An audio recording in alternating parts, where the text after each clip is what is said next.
Hello everybody and welcome to another deck profile. This time I'm profiling Burning Abyss.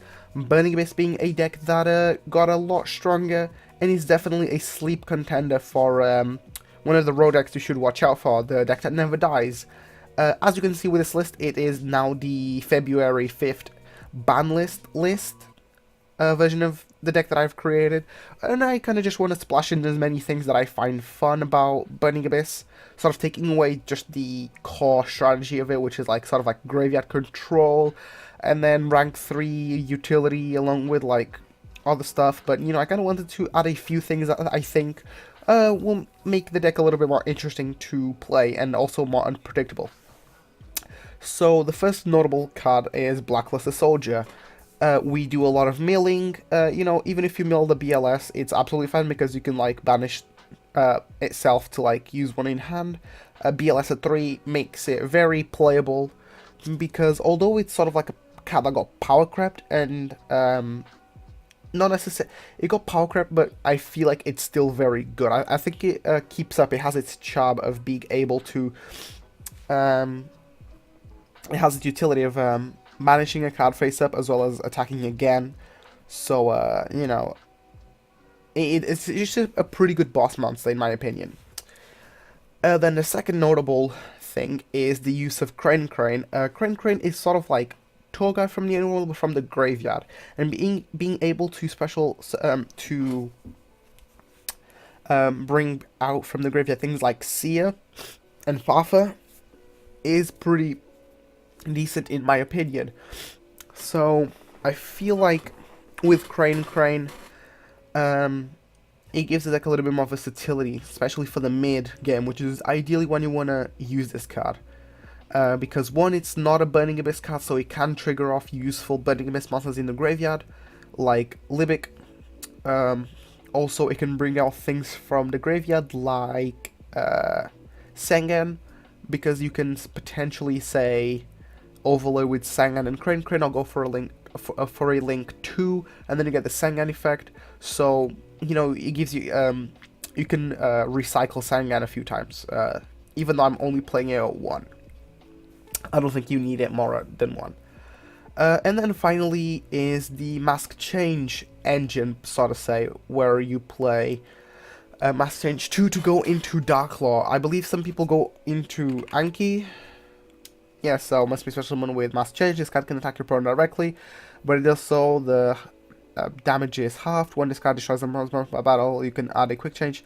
Yes, so some people go into Anki for like game and stuff, but I prefer the Darklaw just because Darklaw is a pretty good boss monster, which the deck does not mind having in its arsenal.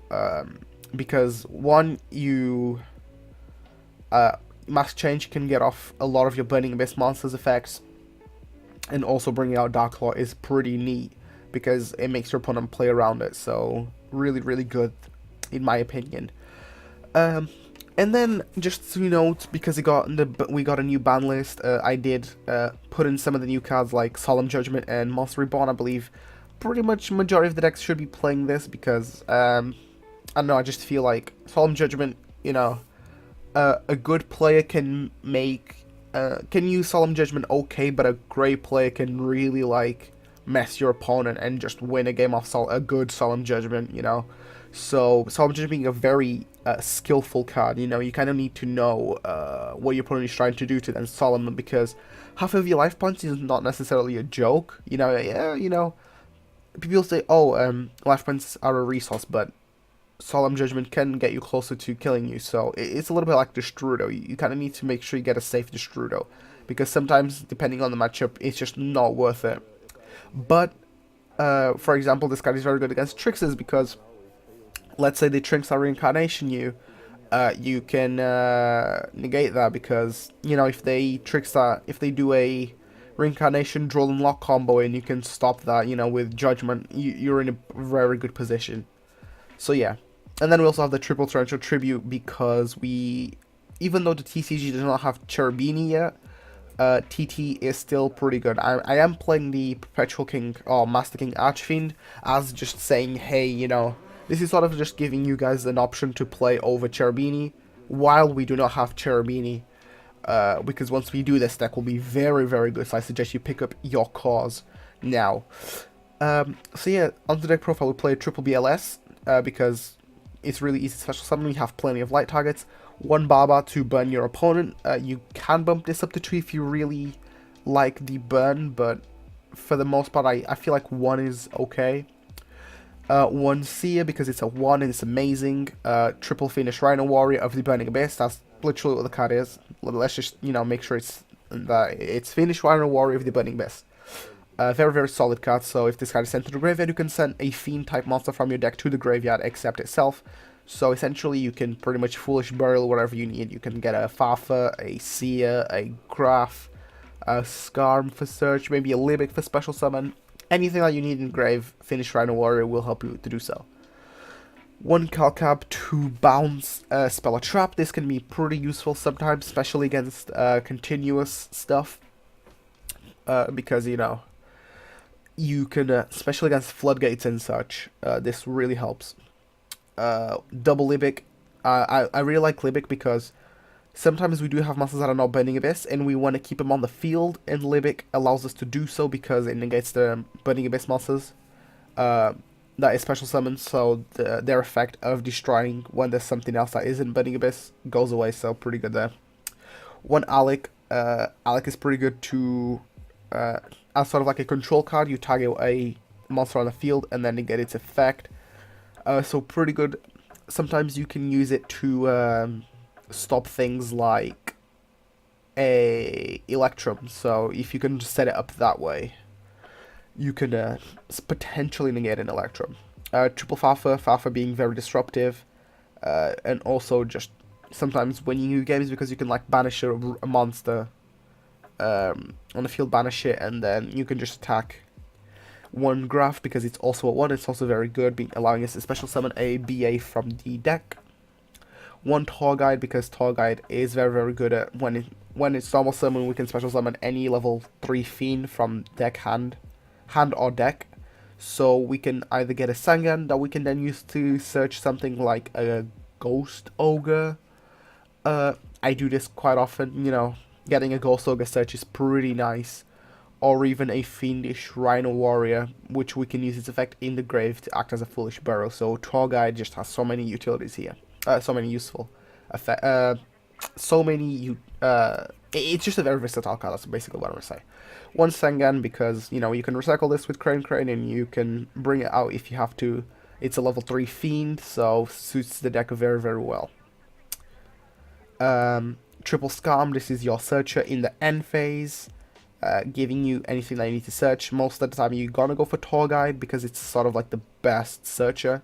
You know, having a direct access to Tour Guide when you mill Skarm or get Skarm in the grave is very, very sweet.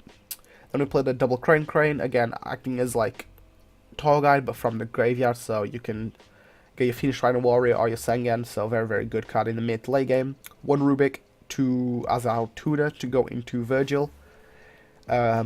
And then for the hand drops, we play triple Ghost Ogre. That's all I'm playing. I'm not playing anything else because I'm mostly playing Ghost Ogre for its light attribute and the fact that it actually destroys the card. So in Burning Abyss, I value destruction over negation because this deck plays from the graveyard most of the time. It makes a lot of plays from the graveyard, and then it uses the extra as sort of like a toolbox. So just actually being able to remove the monster is more effective, in my opinion. Then we play double Desires. There's an old saying that says Pot of Desires at 3, you can draw Pot of Desires into Desires, and that's just bad. You can Pot of Desires into 1 Desires and another card, so it becomes an Upstart Goblin, or it can become a Pot of Greed. So at 2 I feel like, so no, what people say is that 3 you can draw into it twice. At 2 it's a Pot of Greed at worst, and at 1 it's a guaranteed Pot of Greed. But I prefer it too. You know, once you get through most of the unnecessary, like once you get through all the cards that you need, Desires to extend your plays is always pretty nice. 1 Dark Hole. Dark Hole is cheaper. You can play Rageki if you wish, but I like the Dark Hole here. 1 Soul Charge. Being able to bring back from the grave things like Dark Law, Virgil. Cherubini, maybe Deco Talker, Dante. That's some uses that you can give to Soul Charge. One Foolish to pretty much send whatever we need to the grave to set up our plays. One Monster Reborn to special summon a monster from our graveyard or our opponents. Very, very solid card. And then Triple Twin Twisters. I'm playing the Triple Twin Twisters because we do like our Burning Abyss monsters in the grave. And Twin Twister helps us to do that. So it's sort of like a -1 at best. It's usually, I see Twin Twisters in this deck as a -1 that pops 2. So technically it is a +1 in my opinion. Then we play the Triple Mask Change to go into Darklaw. Triple Torrential Tribute, this card is a 3, and you know, this deck just loves Torrential Tribute, especially once you have your Cherubini, because monsters this card points to cannot be destroyed by card effects, so they are immune to TT. And if this card on the field would be destroyed by battle on an opponent's card effect, you can send one monster you control to the graveyard instead, so it can protect itself. I mean, it can protect itself from being TT'd or something else, or maybe Rageki'd and such. So Cherubini is very, very good. Very, very good. And we'll play the one Skill Drain, because Skill Drain does not affect this deck in any way, shape, or form.